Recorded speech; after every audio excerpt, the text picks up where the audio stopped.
Welcome to the Gospel Addict Podcast. I'm Greg Bryan. And I'm Jim Reske. We're gospel addicts because we believe the gospel of Jesus isn't just good news, it's the best news ever. We're addicted to the gospel because it doesn't just start us out in the Christian life, it is the Christian life. Join us as we look at the Bible through the lens of the gospel. Thanks so much for listening. You are listening to the Gospel Addict Podcast, where we are passionate about the gospel, the good news about Jesus. And we know that the gospel is not just the ABCs of the Christian life, but it's the A to Z of the Christian life. On this episode, I'm joined with two other men, Tom Petersburg and Hollis Haff. Tom is going to assist me as a co-host as together we interview Hollis. Men, while most of our listeners are in the U.S. and Canada, I just want to share with you that in the last 30 days, people have listened from the following countries: the UK, Spain, France, Italy, Germany, Croatia, Ghana, Nigeria, Kenya, Tanzania, Botswana, South Africa, Pakistan, India, Australia, and New Zealand. And that's one of the things that gets me excited about this podcast, is just how it has a worldwide reach. I would be thrilled if people listening to this podcast would get involved with what the kind of work that both you men are doing. Tom gives leadership to Catapult Ministries.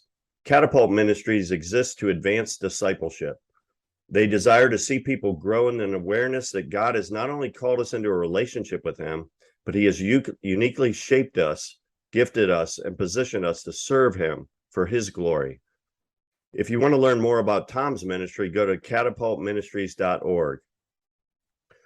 We're here to talk to Hollis, and thank you, Hollis, for making the time to be on this episode.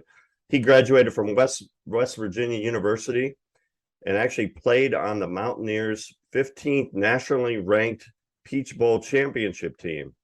Wow, that's pretty amazing. Hollis, what was your position on the team? Tight end. You were a tight end. Okay. You went on from there, and you've been in various ministries. You've served as a pastor. You've been a chaplain for the Pittsburgh Steelers and the Pirates.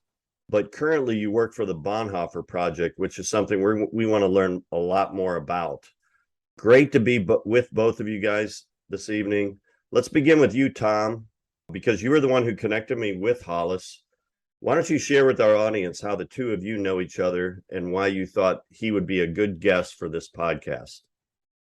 I came out of the campus ministry at Vanderbilt University in 1979. Athletes in Action asked if I would consider being a chaplain to the pro teams in Cleveland. And so they connected me with Hollis. Hollis was already one of the staff guys, one of the chaplains in the NFL. He was one of 5 men who were pioneers as chaplains in the entire NFL and had opened chaplaincy. So I flew into Pittsburgh in 1979 in April or May.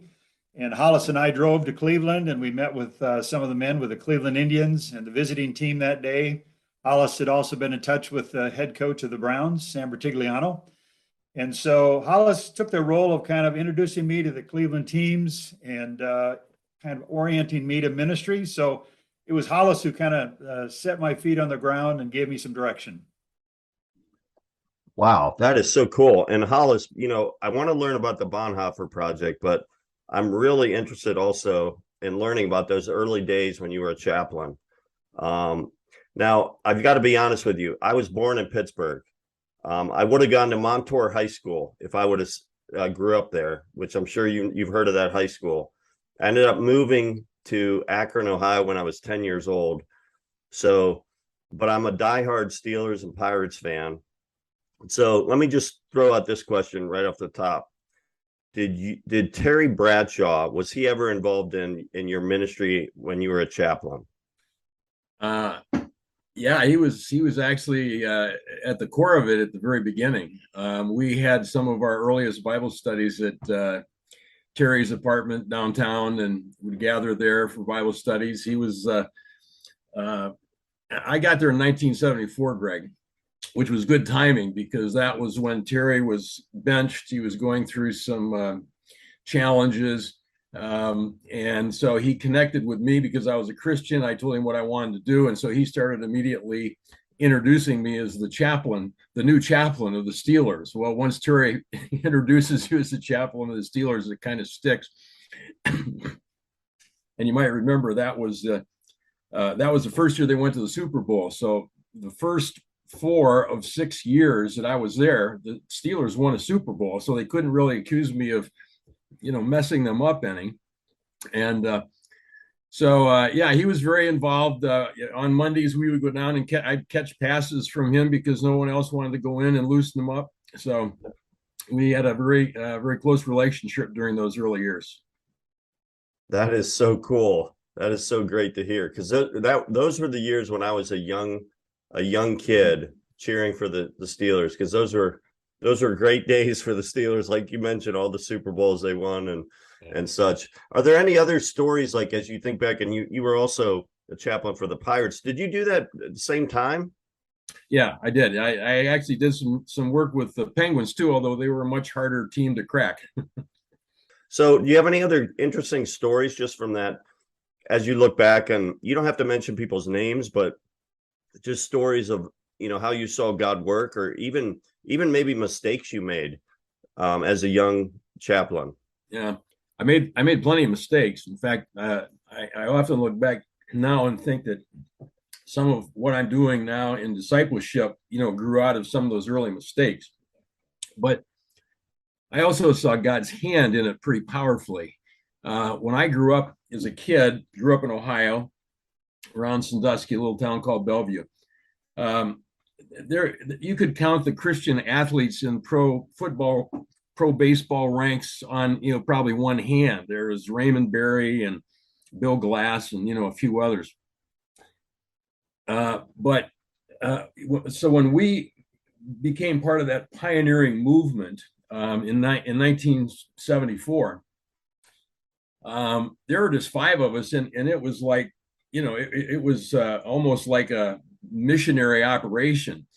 But when I look back now, when I watch the Hall of Fame presentation each year, I'm always struck by how many guys get up and give testimony to their faith in Christ. It's normative now for teams to have significant contingents of Christians, and all that changed when we kind of took God at his word. All authority has been given to me in heaven and on earth. Go therefore and make disciples. And so even though I had a lot of anxiety as a young 20-year-old kid, trying to walk into a professional franchise, that kind of gave some steel to my backbone to say, no, God's for me here, and he's going to go before me. And, you did see just all kinds of amazing things happen.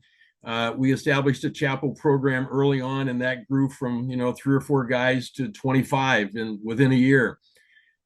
We started having small groups where their wives could come and take part. We even had discipleship groups early on. We began doing outreach programs. We had high school assembly programs, did over 300 high school assemblies in the tri-state area. We did a football camp. And when I look back and think, what did you do right? What did you do wrong? The one thing we did right was we got these pro athletes, as they started to come to Christ, out involved in sharing their faith and taking advantage of the platform that they have as professional athletes. And when I look back now, there's probably a dozen or more guys that I worked with that are, might as well be in ministry. If they're not officially in ministry, that's what they're doing. And I think the reason is because their early experiences were that they found so much satisfaction in being able to be involved in the changing of other people's lives, that they made easier transitions into post-football life. They stuck with their faith over the long haul. So that I think was one of the best things I did.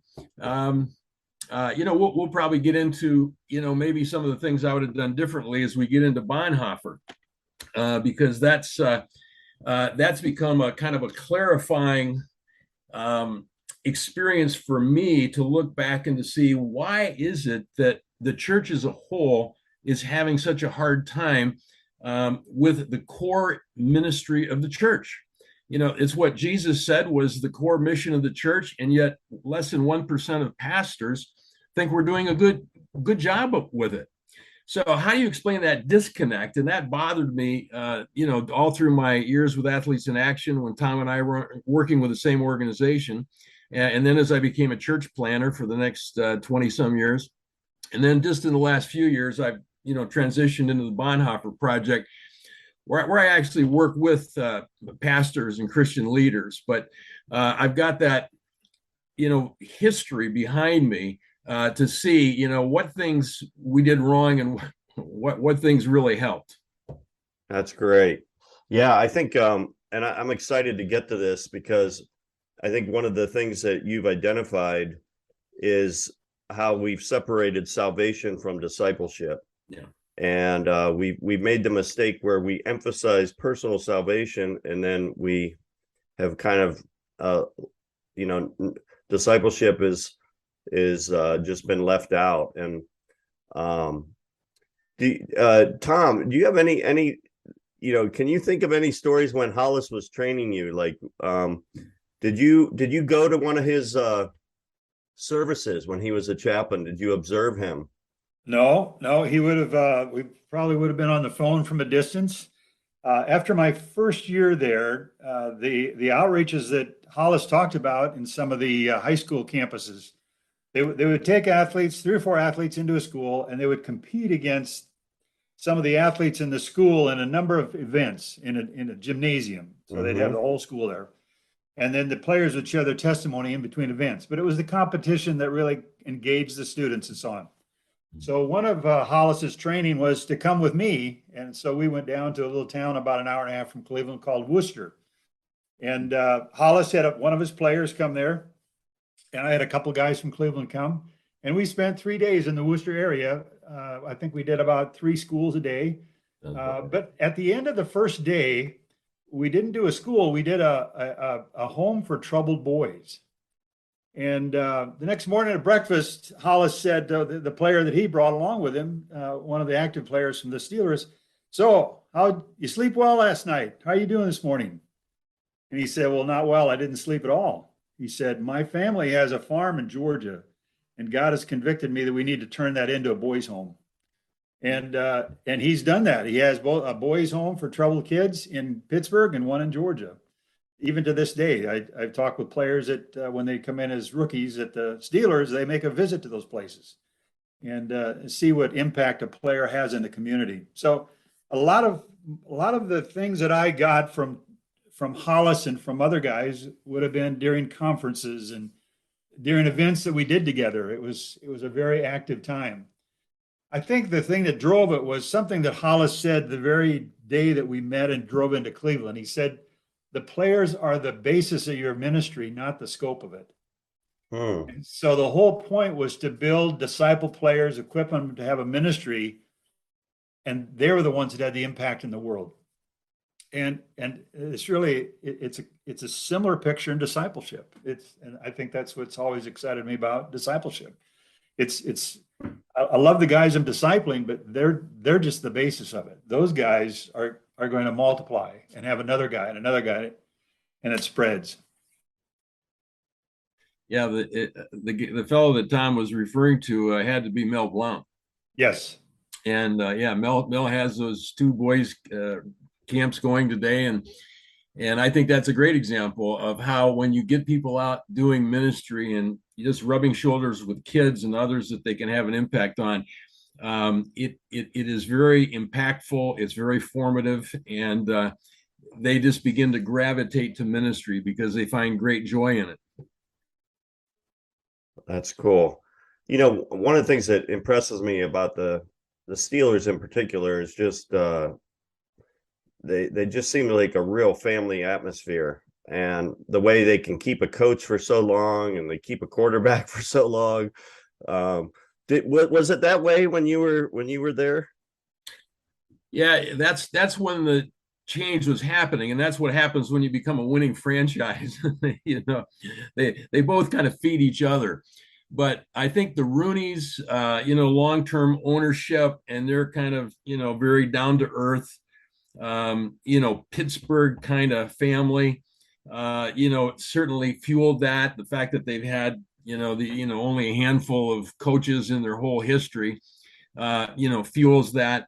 And the town of Pittsburgh is very much like that. So, it's I think even among insiders in football, players themselves, they would say, "Oh, I would love to play in Pittsburgh because they really take care of their people." It seems that way. It seems that way. Well, let's shift gears a little bit and talk about how did you end up with the Bonhoeffer Project? It seems like you've had a lot of ministry experiences, great ministry experiences, but what was it about the Bonhoeffer Project that drew you in? Well, I did. I was very fortunate. I had a wonderful experience with Athletes in Action, working with pro athletes. I had, wonderful success in many ways with church planning two different churches. And people would kind of say that. They would say, "Well, Ma, you've had such a wonderful ministry." But I would always look back and say, in fact, I remember at a staff meeting once, someone said, "You don't seem you don't seem happy." And I said, "Oh, I'm happy. I'm just not satisfied because I see too much of a disconnect between what we're doing and getting praised for and what I see in the New Testament." And I said, they would always come back and say, "But everybody says this is such a great church," or and I'd say, "Well, we're the tallest midget." It's relatively everyone is flunking this course, and we were at least trying to do some things and having occasional success here and there, but we were nothing more than the tallest midget. There were some huge gaps in our discipleship, and so I think that what brought me, to answer your question, Greg, what really intrigued me with the Bonhoeffer Project was that at one point, after I had founded a second church called New Community Church, and served there for 13 years, or just I think it was just into 13 years as senior pastor. I had a very capable guy, with me, who'd been with me for, even at the past church. So I said, I want to make a switch here. I was 63 years old, I think, at the time. I said, I don't want to retire, but I want to step back and get out of trying to run the business of the church. I want to get back to doing what I got in the ministry to do, which was to disciple men. And it just became obvious that it was too challenging. You're being pulled in all these different directions when you're senior pastor. So my associate took over, has done a great job. We're getting ready for another succession now. And I was able to focus just completely on discipleship and trying to crack this problem of why are we not doing a better job at discipleship? Not just us, but the church at large. So I took a sabbatical. I read all kinds of books. I attended a bunch of conferences. I talked to pastors up and down the East Coast. And, it became obvious that I was not the only one that was having this frustration. It was pervasive. Everybody I talked to was frustrated with it. And so at one point, a number of years into it, in fact, I was 69, so it's like 6 years later, I began to think, well, my former boss, Bill Hall, who was my first director with Athletes in Action, and Bill had played with our basketball team. And then he spent a year as a director with the pro sports teams, and then he went to seminary. He became a pastor, author, wrote a couple books on discipleship. And because we'd had that early connection, I read a couple of his books and found them helpful. But I began to think, I wonder if Bill's still alive. And so I Googled him, and sure enough, it pops up the Bonhoeffer Project and another group called discipleship.org. And so the more I read, the more intrigued I got. I showed up at the National Discipleship Forum in Nashville. Was it 3 years ago now, I guess? And I walked up to him and said, "I'm Hollis Haff. Do you remember me?" And in fact, his comment was, "How can I forget you? You and I had breakfast with Terry Bradshaw." So, we reconnected after like 40 years. And as I sat and I listened to the breakout sessions that he led and some others in the organization, I realized that my prayer of all those years was being answered. He was speaking directly to some of the frustrations that I'd had with disciple making. He was giving me compelling answers. He was backing it up with scripture. And so I left that conference kind of convinced that God led me there and that God was going to use that in a pretty significant way. Yeah, so let's talk about some of those issues, because I think there are real issues, especially in the American church, when it comes to the gospel that we teach. So let's start unpacking those and how they relate to well, maybe we should backtrack a little bit and talk about why it's called the Bonhoeffer Project. That might be confusing to people because it's not the typical name for a ministry, You want to explain that to people? Yeah, we're not Lutherans and we're not neo-Orthodox, but we are big fans of Dietrich Bonhoeffer.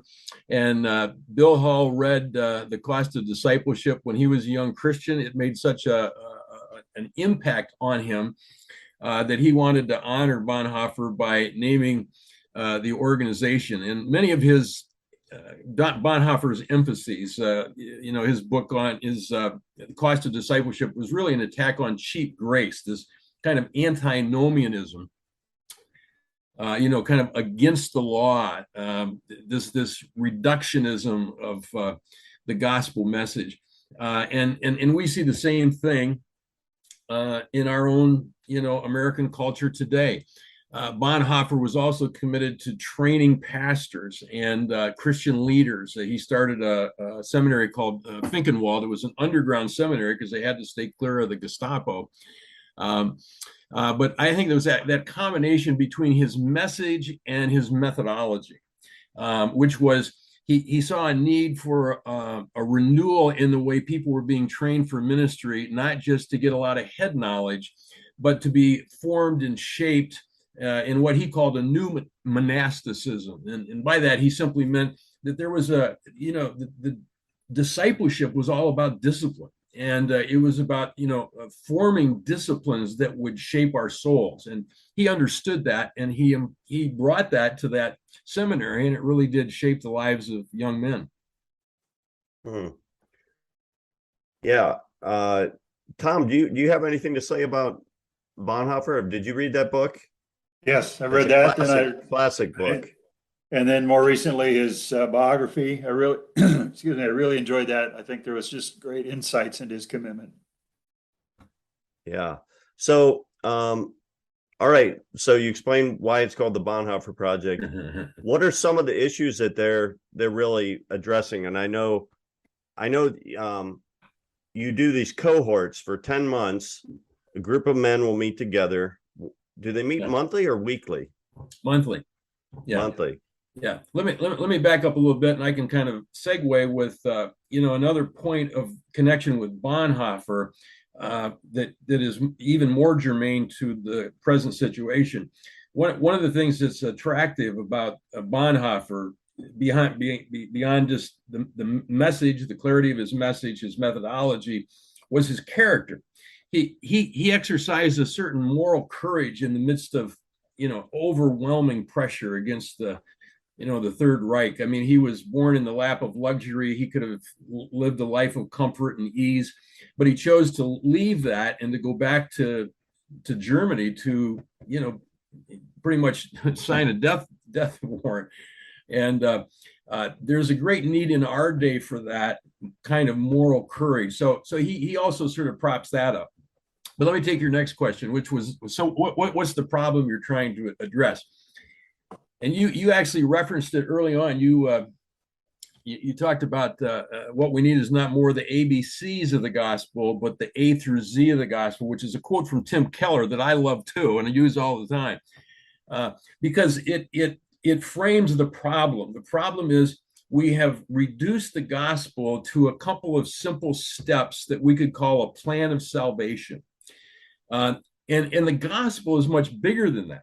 The gospel, when you just think of the word gospel, oh, well, that's Matthew, Mark, Luke, and John. That's the story of Jesus. And the story of Jesus is much richer than just a couple of propositional truths like God loves you, you're separated from God because of your sin, Jesus died to bridge the chasm between you and God, and you need to ask him into your life. Now, that's all true. But when you make part of the truth all the truth, it becomes an untruth. And there's much more to the gospel than that. And that's what Keller was getting at with that line about the A through Z of the gospel. I look back on my own experience. I had seen the graffiti on the walls. I had heard the talks where people would give the ABCs of the gospel. And quite frankly, all it did was leave me with a little bit of guilt. But it wasn't until I began really hearing people teach the Bible and begin to dig into the illustration of the great truths of Scripture and their application, that all of a sudden, those aha moments began coming, fast and furious. And that's when change really took place and the trajectory of my discipleship took off. So the problem, simply stated, is that we have created a separation between conversion and discipleship. We've given people the idea that if you simply say this prayer, sort of agree to this plan of salvation, that Jesus will come into your life and you'll be eternally secure. You go to heaven when you die, your sins will be forgiven. And yet there's so much more that misses, that it makes sense. And one of our key lines is that the gospel you preach will determine the disciples that you make. And if you look at the landscape, the spiritual landscape in America today, or for that matter, around the world, you see it littered with all these kinds of what we would call false gospels, partial gospels. It's not that they're totally false, it's just that they don't say enough. So, we can talk about that, but I'll let you ask a question. Yeah, no, I appreciate, and I agree. I agree with what you're sharing. I think this is a really important. We need to clarify these things, and so part of what the Bonhoeffer Project does is brings leaders together to really clarify. You spend some good time explaining what is the gospel, and that the gospel does involve discipleship. Yeah, I mean, Tom, have you seen this issue in your ministry? Oh yeah, I really have. I can think of days just being in a locker room. I mean, it got to be where I would rarely ask a player if he was a Christian. You'd rather get in a conversation with him and begin to talk about following Christ. And you found the guys that not only understood the gospel, but they were following through with it, and they'd become learners and followers. One of the words for disciple is a learner. And so you could see a very distinct difference between the players, the guys that embraced the whole thing and the guys that, well, yeah, I went forward at a church, and you're not always sure what really happened in their lives. Thanks for listening to this episode of the Gospel Addict Podcast. Feel free to contact us via email at gospeladdictpodcast@gmail.com. Stay tuned for our next episode, and remember, on your worst days, you're never beyond the reach of God's grace, and on your best days, you're never beyond the need of God's grace. See you next time.